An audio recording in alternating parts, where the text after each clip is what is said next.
as musicians, we all struggle with practice motivation. I think it depends on kind of what phase we are in, what stage we are in, but I think every single musician has felt this feeling of not being motivated to practice.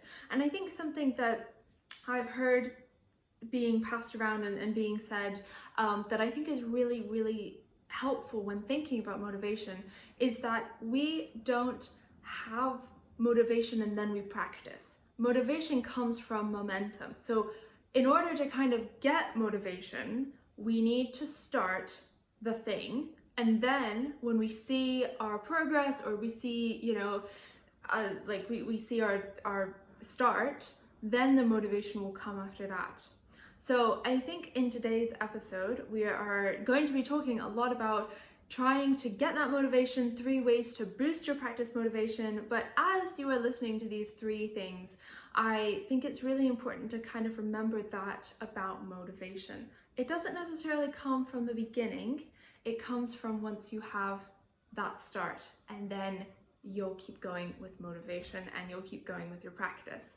I think our practice as well looks different for everyone. For instance, me 2 years ago, I had a practice set up where I practiced 3 hours a day, and each day I would have 1 hour session in the morning, 1 hour session in the afternoon, and 1 in the evening. And that was something that really worked for me. It worked for my schedule. It worked for like how much I could actually play the instrument at a time. But now my life has changed and I have kind of a different schedule, and also I am learning a different kind of oboe playing that is more fatiguing because it's a whole new setup, and I guess I'm like training muscles in like my embouchure that aren't used to being used. And so an hour at a time for me is a lot. And so now I break it out into smaller, more frequent chunks. So things like that, everyone's practice is different. So kind of going into this episode, I think it's important to remember these things. So without further ado, let's get into it. So 3 ways to boost your practice motivation, whatever that looks like for you, because we all practice differently. But if you are feeling a little like maybe you need a bit more motivation in the practice room, that's what this episode is for. So the first thing that helps me, at least, is the 10-minute trick. You might have heard about this or you might not have, either way. Basically, the 10-minute trick is this idea of, if we are struggling to start something, especially if it is a big thing and we're like, oh my gosh, this thing is gonna take so long, or by the time we finish this thing it'll already be this specific time or whatever it is, just say to yourself, I'm gonna do this for 10 minutes. I'm gonna take 10 minutes. I'm really gonna focus. I'm gonna like really get my head in the game. I'm all in it for 10 minutes. And that makes it so that it's not as big and scary. And then once you've gotten to the 10-minute mark, if you wanna keep going, then keep going. If you wanna stop, then okay, stop. But if you wanna keep going, then keep going. And this goes kind of into the idea of motivation being not when you start something, but when you're going into it. Because if you don't have motivation before those 10 minutes, you feel kind of like, ugh, I don't really want to do this. But then maybe by minute 7, when you're really getting into it and you're having fun, and then maybe minute 8, it's even more fun. And all of a sudden the motivation is coming after 10 minutes. And then you're like, oh, actually I could continue this for another 10 minutes, maybe another 20 minutes. Maybe only another 5 minutes, but it is an extra 5 minutes. Do you know what I mean? So I think that this trick is really helpful, and it really kind of ties into the idea that motivation does not come at the beginning. It comes as you are doing something. And I think that that goes for more than just practicing, but that's something good to remember when practicing. Okay, the next thing kind of goes into this idea and the 10-minute trick. I feel like all of these things kind of weave into each other, but that is analyzing your schedule.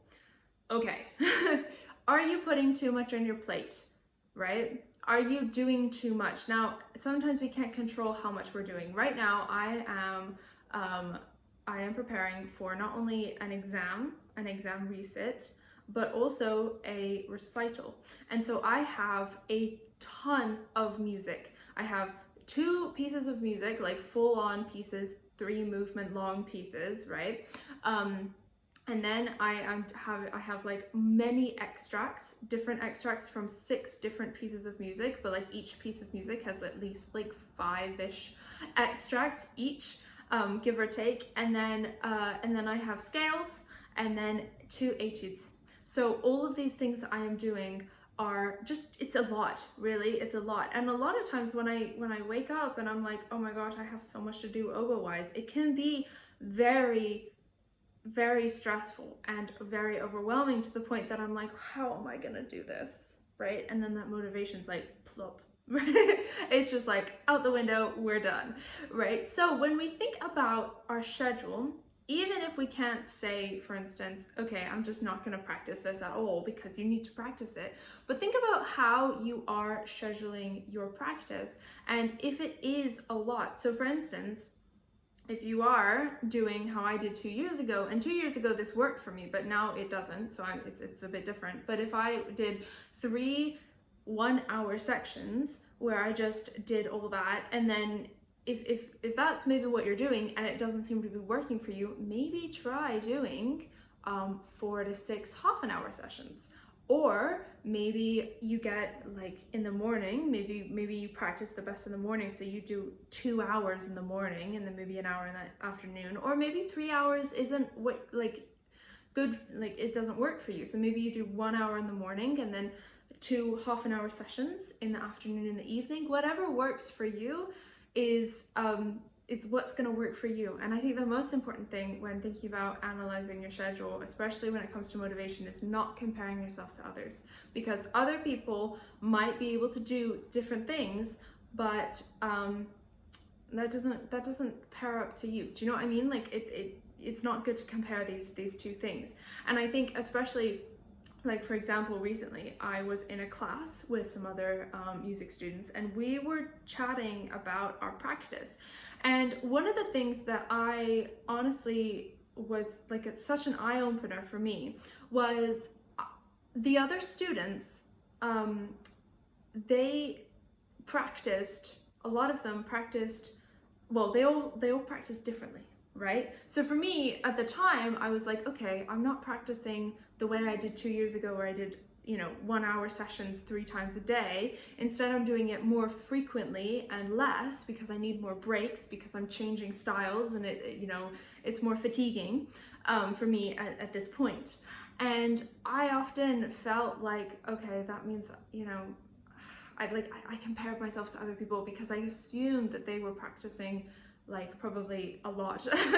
And the thing about it was, when I was talking to them, they had their own things. So some of them practiced in 1-hour chunks, but a lot of them were like me, where they were like, okay, actually half-an-hour chunks are much better for me, and I do them more frequently. And it was so good to see everyone, like, how they do their practice differently. And so I think when we analyze our schedules, make sure that schedule is good for you, right? If it doesn't matter what someone else's practice schedule looks like. If this schedule works for you, then it works for you. But if you are struggling with motivation, maybe asking yourself, is it because I am scheduling my practice in a way that isn't serving me, and that means that my motivation is going down? So looking at that is a really great way to do that.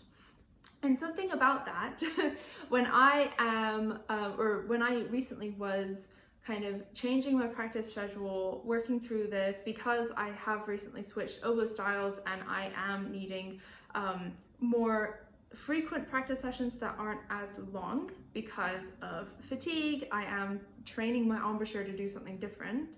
One thing that has really helped me is planning my practice, and not only planning my practice, but also reflecting on how these things worked. That way I can try a practice schedule and then reflect on how I thought it went, and then the next day I can try a different one, or maybe the next week I can try a different one, and I have it all in one place, so that I can look and be like, okay, I did this type of schedule and this is what I thought of it, and so I can have that. And one of the things that has really helped me with that is a Notable practice journal. If you've never heard of Notable, you're in for a treat, because Notable's practice journals really seriously have changed the game for me, at least, with practicing, seriously. So what it is it's a journal where you can plan your practice. So you plan out what you're going to do, and this helps you in the practice room to have effective and focused sessions. And it also means that you know when you're done, right? You know when you're done practicing because you've completed everything that you set out to do. And that also can help with the motivation as well, having a checked off list, right? We all love a checklist. And then there's also areas to reflect. So not only just reflect on your everyday practice, but also at the end of the week, you can do some reflection, and there's reflection questions in there. And this is perfect if you are analyzing your practice schedule. If you try a schedule, and then in the reflection section, you can be like, okay, you know, doing this, that, and the other at these times really helped me, but maybe doing this other thing wasn't as good. And through that, you can create your own practice schedule, which is great for all of us. So honestly, a notable practice journal has seriously helped me in my practice organization and effectiveness. And I think, you know, it's just so helpful. And as soon as I found out that this journal was helping me, I knew that I needed to tell you about it, and I knew that I needed to give you a code. So use code Eleanor15 for 15% off your journal. That is ELEANOR15 for 15% off your journal. And get yourself a nice practice journal. We all deserve a nice practice journal. You know me, I don't ever recommend anything that I don't absolutely love. This code is an affiliate code, which means I do receive a commission with no extra cost to you. All right, let's move on, shall we? The next thing is getting inspired by other people. Getting inspired by other people. So we can do so many things with this, because motivation can not only come from us, but it can also come in the form of inspiration. If we take inspiration and then we turn it into motivation for our own practice, that is a great way to kind of create the motivation as well. So that means going to the symphony, playing with other people. So these are two different things. So if we go to the symphony, we're watching the symphony, right? And maybe, you know, I remember like all the time if I went to go see like an oboist play the oboe at the symphony, you know, if they're doing like the Mozart oboe concerto, for instance. I remember one time I went to go see the Mozart oboe concerto being performed, and I went away from that concert being like, oh my gosh, all I want to do is practice. This is so cool. Oftentimes I find, especially when I go see my instrument being performed, I'm like, all I want to do is practice. So that's a great way of doing it. Another great way of getting inspired by other people is playing with other people. So if you set up, you know, like a group with some friends and you just play, and even if it's honestly not serious, like if it's just for fun, you just download some music somewhere and just like do whatever, that can be so fun as well, right? And then you can come back home and be like, oh my gosh, I want to practice because that was really fun, and that can be really inspiring as well. So whatever that looks like to you, whether you know, can play with others, maybe you want to get a group together, maybe you want to go to the symphony. Even I found watching the ballet has helped me in my motivation to practice, because oftentimes, and I think this is a completely other conversation that I want to touch on, but oftentimes when I play the oboe, I imagine ballerinas. I feel like the oboe is very much it can be quite a poised instrument. It can be quite like delicate and detailed and all of these things that I find ballerinas are. And so I found, like, even just in my free time, I will watch, like, there are ballet rehearsals that you can watch on YouTube with like the Royal Ballet and I will watch those, and then when I practice I feel more motivated to like sound the way that they dance. And that's a whole nother story that we can get into, but maybe something like that for you. Maybe it's not ballet, but maybe, you know, you play an instrument that in your mind reminds you of something, and that can help you motivate or get motivated to practice. So all of these things are different ways to help you get motivated to practice, because we all need that little kick of motivation. Let's do a recap, shall we? The first thing is the 10-minute trick. If you feel not motivated and you're like, ugh, I don't want to practice, just practice for 10 minutes. And then when 10 minutes is up, be like, do I want to keep going? Chances are you might. The next thing is analyze your schedule. Are you putting too much on your plate? And even if you aren't putting too much on your plate, are you doing it in a way that isn't serving you? Maybe big practice sessions aren't as good as maybe shorter, more frequent ones. Maybe it's the opposite. Maybe you are just doing 20, 30 minute, 40-minute sessions. And you're like, actually, I just want to wake up in the morning and do 2 hours or 3 hours in one sitting, and that's it. And if that works for you, that's great. That would never work for me. But I'm an oboist, right? That I would get so fatigued. Maybe if you play an instrument where you can do that, maybe that's what you'll do, right? So just find that schedule balance for you. And a great tool to plan your practice, analyze your practice, and analyze that schedule is a Notable practice journal. You can use my code. It is in the description and the show notes, and I will also put the link to where you can get your journal as well in the show notes, in the description as well. And the last thing is getting inspired by other people, whether that is other people by going to the symphony, maybe that is playing with other friends, like other students, other musicians, or even doing something as kind of strange as going to the ballet. And that really works for me. Whatever works for you, it might not be the ballet, but something that just whatever gets you inspired, doing more of that and getting inspired by other people. All right, that is about it for this episode. Thank you so much for hanging out with me today. I hope you enjoyed this episode. If you did enjoy this episode, please do show it all the love. Like, subscribe, follow, comment, share this episode with all of your musician friends so we can all be motivated in the practice room. And I will see you in the next episode. All right, take care. Bye-bye.